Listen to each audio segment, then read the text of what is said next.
নমস্কার, আমি চন্দ্রিকা।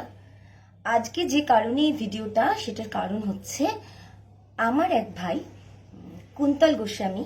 ও হচ্ছে একজন উদীয়মান সঙ্গীত শিল্পী। আমি বেশ কিছু অনুষ্ঠানে ওর গান শুনেছি, বেশ ভালো গান গায়।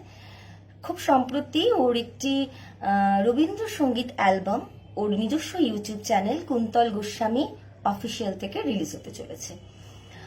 রবীন্দ্রসঙ্গীত ভালোবাসেন না এমন বাঙালি তো আমার জানা নেই।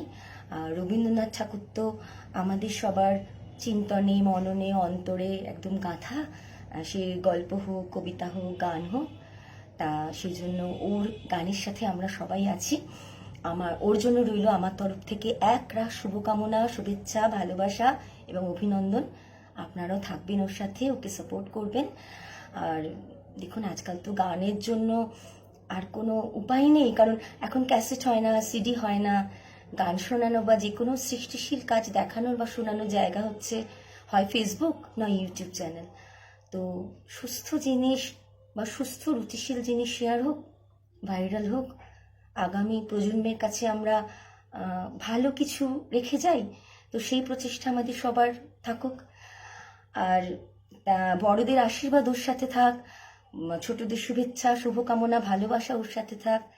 আর কবে রিলিজ হবে তার রিলিজের ডেট অবশ্যই ও নিজে প্রোফাইলে দিয়ে দেবে।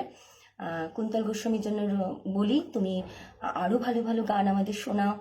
তোমার জন্য তো আমাদের শুভকামনা, শুভেচ্ছা, ভালোবাসা রইলই।